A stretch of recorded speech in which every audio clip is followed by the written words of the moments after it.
Welcome to the Deep Seek Diaries. I'm really eager today to explore something that, well, it touches all of us, often without us even realizing just how deep its power goes. I'm talking about the profound connection between music and spirituality. Absolutely. It's not just melody or rhythm we're talking about. No, exactly. It's like this universal force, isn't it, that sort of bridges worlds. It really is. So today, our mission, if you like, is to unpack how music acts as this incredibly powerful conduit, between the material reality we see and, well, deeper spiritual realms. We'll journey from ancient traditions to some really fascinating esoteric philosophies, and then look at its uses in modern practices too, like manifestation and healing. Which are getting quite popular now. They are, and we've pulled from a real mix of sources for this deep dive: historical texts, New Age perspectives, to give you a whole new way to look at music, hopefully. And that's, I think, the really compelling part. Music's spiritual side, it isn't just one culture or belief system, it is truly universal. Right. Everywhere you look, music has been more than just entertainment. It's served as a direct path to something, well, much deeper. So we're going to explore not just what music does in these contexts, but maybe get into the why it has such a deep, resonant, sometimes really inexplicable impact on the human spirit. Why it speaks to us so fundamentally. Exactly. Something fundamental. Okay, before we dive right in, just a quick reminder, please don't forget to hit the subscribe button and like the video if you're enjoying this. This is the Deep Seek Diaries, and you can find us on the usual places: YouTube, Instagram, Facebook. We've linked all the resources we're discussing today, books, websites, that sort of thing, down in the description section. And please do take a moment to check out our terms and conditions when you can. Right.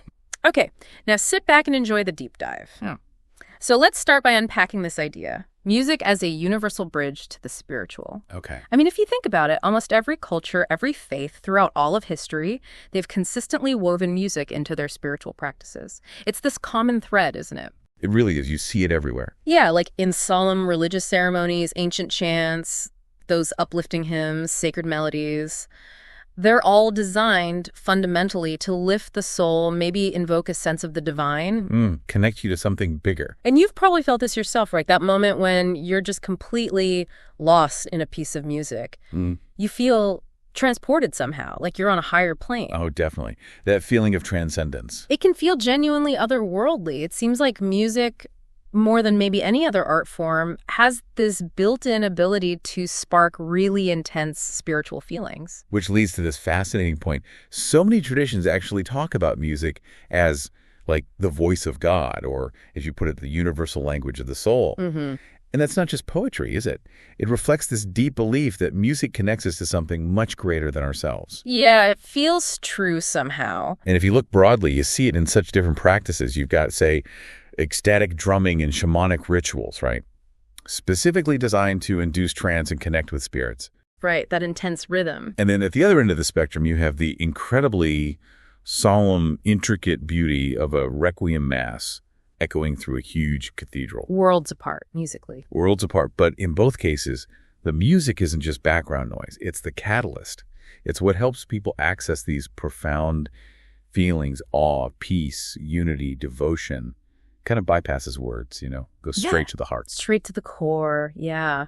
Now, this takes a really interesting turn when we look at Western esoteric traditions, because for them, music was never just entertainment or devotion. It was seen as a key, almost, to unlocking hidden spiritual truths. Right, a kind of knowledge system in itself. Exactly. Like, take Pythagoras, the ancient Greek mystic. We know him for geometry, but he taught this concept, the harmony of the spheres. Ah, yes, musica universalis. Right. The idea that planets, stars, they weren't silent. They produced these inaudible vibrations, like a cosmic musical harmony that literally shaped reality. Basically, sound and number as the foundation of the cosmos. Yeah. So if the universe is this giant symphony, what does that mean for us, for our place in it, or even our ability to affect it, according to Pythagoras? Well, it implies this deep interconnectedness, doesn't it? The idea was, if you understood these musical ratios, these divine proportions, you could glimpse the universe's order and maybe even align yourself with it. Align yourself. And that core idea that vibration is fundamental,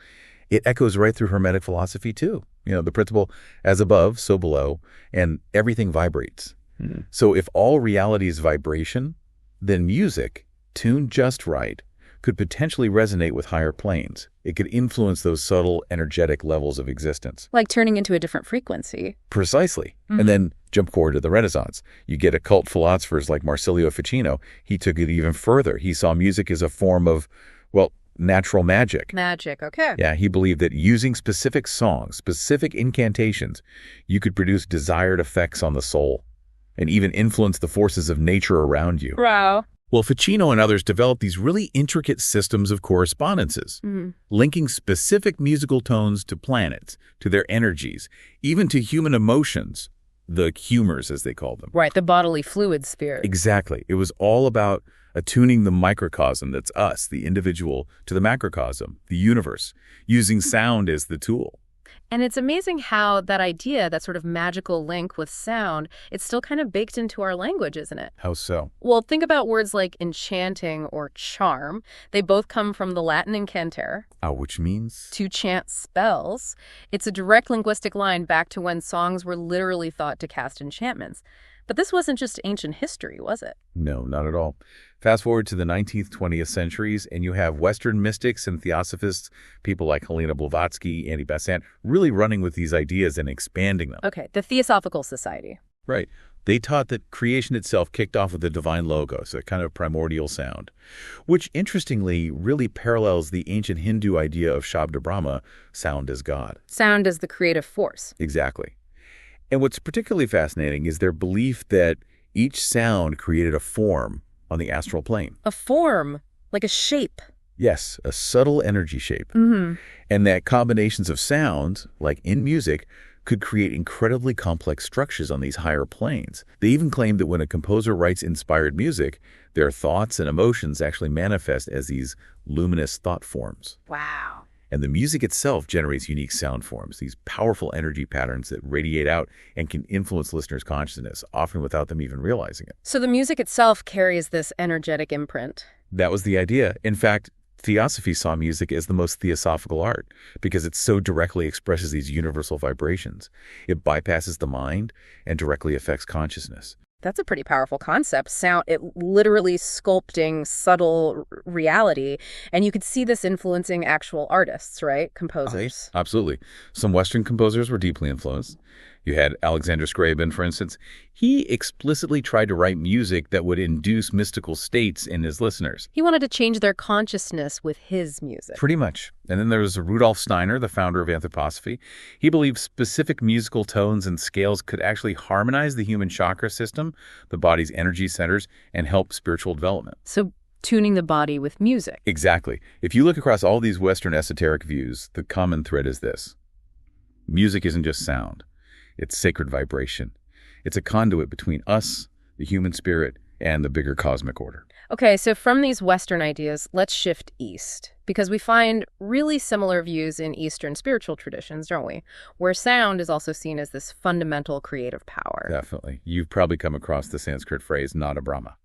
Sound is God. Or, the world is sound. It's the Eastern echo of that same primordial creative force idea, suggesting the whole universe is essentially born from sound. Like the sound OM in Hinduism. Precisely. OM is said to contain the essence of the entire universe.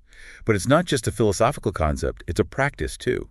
Nada yoga, for instance, is literally the yoga of sound. Okay. It uses sacred music, chanting mantras, specific ways of listening, all aimed at purifying consciousness and ultimately uniting the individual with the divine. And mantras themselves, they're more than just words. Oh yeah. Mantras, whether it's a simple Om or complex Sanskrit chants, they're seen as vibrational codes. Codes for what? They're believed to kind of open portals to higher states of awareness, to activate certain spiritual energies, even awaken the chakras, those energy centers. You hear that a lot with the Vedic Bisha mantras, for example. Seed sounds for each chakra. And this isn't just Hinduism. As one Sufi master put it so beautifully, one who knows the secrets of sound knows the mystery of the whole universe. Wow, that's profound. It really captures this widespread mystical belief that true knowledge, spiritual freedom, it's somehow encoded in sound itself. So practically, how do different paths use this?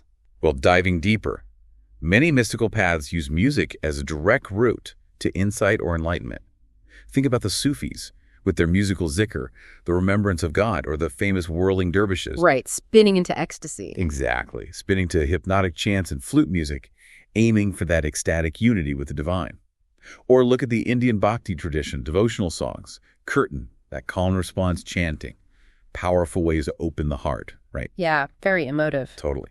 Then you have Tibetan Buddhist monks using deep harmonic chants, or practitioners using singing bowls and gongs in meditation, believing those sounds resonate with specific spiritual frequencies. It's across the board in the East, too. Chinese Qigong, Japanese Shingon Buddhism, they all use tonal chants, mantra intonations. Okay, so across all these diverse practices, East and West, ancient and modern, what's the common understanding of how music actually does this? How does it affect our spiritual state? The unifying principle, I think, is pretty profound. It's that music and sacred sound have this power to genuinely alter consciousness. Alter consciousness? How? Well, things like repetitive chanting, drumming, melodic prayer, they seem to quiet the chatter of the ordinary mind, don't they? Yeah, they can be quite hypnotic. Exactly. And in doing that, they elevate the spirit into a higher vibration, a different state, a state where you might feel that sense of oneness or receive deep spiritual insights. So it's like a spiritual technology. That's a great way to put it. These ancient teachings suggest music is far more than just nice sounds. It's a spiritual technology for transformation. And what's really compelling now is how modern science is starting to kind of catch up, or at least echo some of this. How so? Science and spirituality? Well, take the field of cymatics. Have you heard of that? Vaguely. It's about visualizing sound, right? Exactly. It literally shows how sound vibrations create these intricate geometric patterns in things like water or sand. You can see sound waves creating beautiful, complex mandala-like shapes. Okay, that's cool. It is cool. But it also visually demonstrates how sound vibrations don't just travel. They actively structure matter. It gives us a little glimpse into that mystical idea that sound structures matter. Maybe even a hint of why music's been called a universal language of creation. It suggests sound could literally repattern things, even us. Well, that's the implication, isn't it?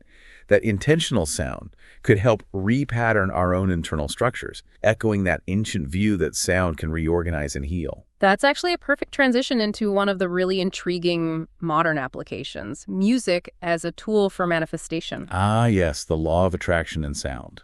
Right. If you're familiar with the law of attraction, you know the basic idea is maintaining a positive, high-frequency emotional state to attract what you want. Matching your vibration. Exactly. And music can be a hugely powerful way to do that, can't it?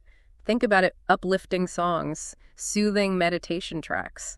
They can shift your mood, your energy almost instantly. Yeah, put on the right track and you feel different. Right. As one manifestation coach put it, music helps you match your vibration to the reality you want, which then helps your intentions manifest. Lots of people actually use specific music during visualization or intention setting. To evoke the feeling. Exactly, to evoke the feeling of already having what you desire. That's supposed to be key, isn't it? Oh, yeah. Have you ever done that? Put on a certain song before something important, like a presentation, and felt your whole mindset shift? Oh, absolutely. Pump up music. It works. Yeah. You're tapping into this principle, and this is where New Age thought gets even more specific about frequencies, isn't it? You hear about Solfeggio frequencies now. Yes. Or other specific hertz numbers touted as manifestation hacks. Right, like 417 hertz is said to help break negative patterns. Yeah. And 528 hertz, that's the famous one, the love frequency, believed to help healing and transformation. So the idea is just listening raises your vibration. That's the belief, that listening to these specific tones can raise your body's vibration, clear mental blocks, and make you more receptive to your intentions taking root. Yeah. Now, it's important to distinguish here. While we have plenty of solid science showing that sound in general affects brain waves, stress levels, mood. Right. Music therapy is a real thing. Exactly.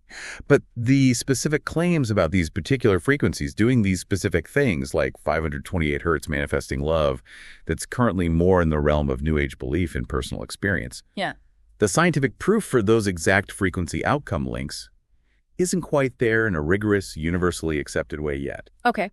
That's a fair distinction, the overall effect of sound versus specific frequencies. But for listeners who might be a bit skeptical about, say, 528 hertz specifically, is there another way to understand why these ideas appeal, even if the science is still developing? I think it comes back to that idea of intentional alignment through relaxation. Sound therapy folks point out that when you shift into a relaxed meditative brainwave state, which calming music or binaural beats definitely help with your mind, becomes much more open. Open to what? Open to visualization, positive suggestion, new possibilities. That's why things like immersive sound baths are so popular. Ah, yeah, with the gongs and bowls. Right. You lie there, bathed in these rich vibrations, and it often quickly puts you into that theta wave state, deep relaxation, almost like hypnosis. Okay. And in that really open, receptive state, people often set intentions or repeat affirmations. The idea is that the harmonic sounds help entrain your brainwaves and your biofield, your body's energy field, to the frequency of your desire. So it aligns you with your goal. That's the concept, aligning thought, body, spirit. As one sound healer put it, when the instrument's frequencies resonate with your intentions, they can amplify the vibrational energy of your desires, like turning yourself into a vibrational magnet for what you want. That is a powerful idea. It almost feels, well, magical, doesn't it? It does. And, the idea of using music for magic, for intention setting, it's definitely not new. It goes way back. How so? Well, throughout history, music and chanting, incantation, they've been central to magical rituals.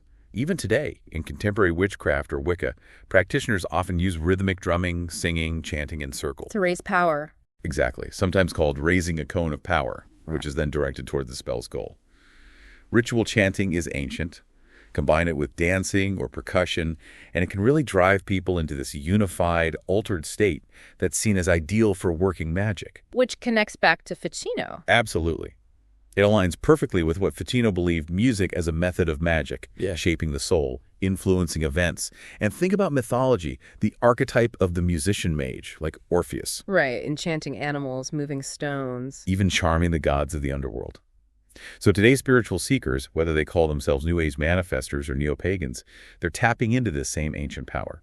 Singing sacred names, playing specific tracks, just choosing music that uplifts them. Using sound to focus intention. Precisely. Focusing intention and directing energy. From that spiritual view, using music for manifestation or magic comes down to a really profound truth. When you feel in harmony with your desire, you literally bring yourself vibrationally closer to it. I hope you are enjoying the topic so far. Just another quick reminder to please subscribe to the Deep Seek Diaries and like this video if you find this interesting. Don't forget you can find us on YouTube, Instagram, Facebook, even Twitter now. And all the resources, books, websites, they're all linked down below in the description for you. Okay, let's shift gears slightly to another really key modern application. Vibrational healing. Sound healing, yeah. Very related. This perspective sees the human body not just biochemically, but as an energy field that can be tuned, almost like a musical instrument. Right, the biofield concept. And central to this is the idea of chakras, the 7 main energy centers in the body from Eastern metaphysics. They're believed to resonate at specific frequencies, right? That's the traditional understanding, yes. Yeah. They influence our physical and emotional health. So the idea is, when you're healthy and balanced, the chakras spin and vibrate harmoniously. But stress, trauma, blockages, they can throw them out of tune. Exactly. They become dissonant or sluggish. And the whole goal of sound healing is basically to restore that harmony, to bathe the body in these therapeutic sound waves. Like in a chakra balancing session. Yeah, typically a healer might use singing bowls, tuning forks, gongs, maybe chanting. And each sound is intentionally chosen because it's believed to correspond to a specific chakra that needs attention. And digging into that a bit more, the underlying principle is that core belief again. Everything in the universe vibrates at a certain frequency, including the chakras. Okay. So the theory goes, if you send the right frequency to a chakra, you can coax it back into its healthy alignment, like striking a tuning fork near another one. Resonance. Exactly. Healers often use things like crystal singing bowls tuned to specific musical notes, often C through B, aiming to resonate with each chakra, break up those energetic blockages, and restore balance. And people report feeling better afterwards. Very often.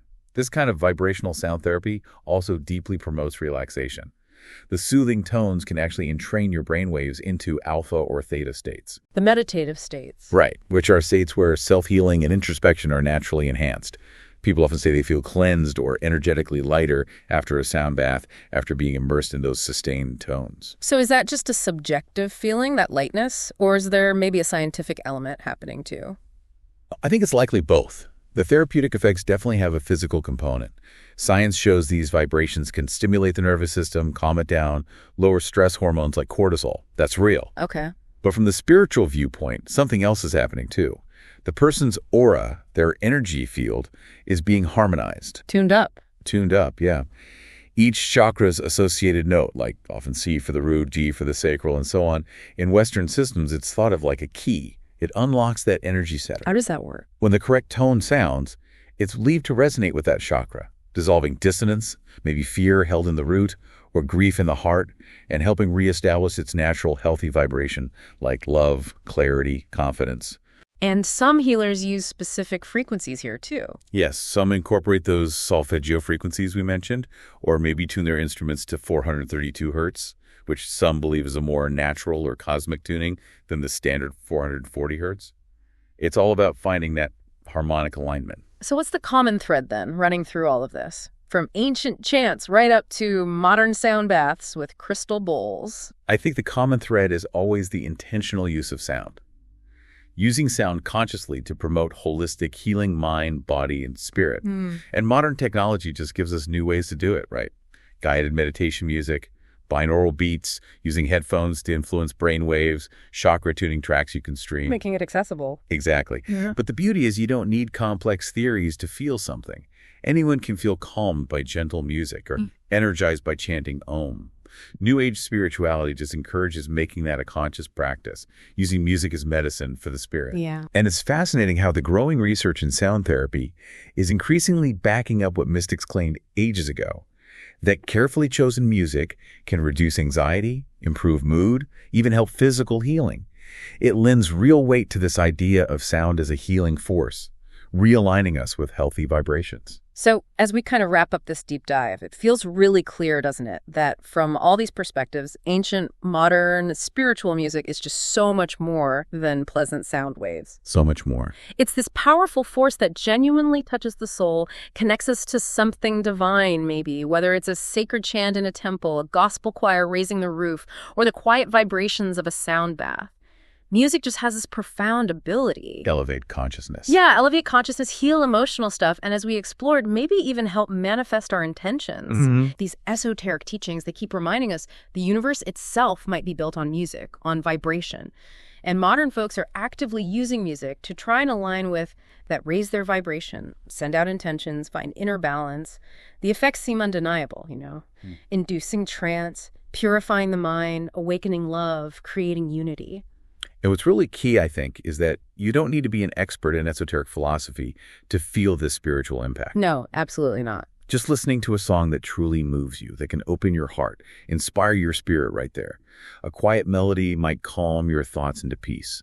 A joyful tune might spark gratitude that feels just like a prayer. Yeah, those everyday moments. Exactly. And in those moments, like Beethoven said, music is the mediator between the spiritual and the sensual life.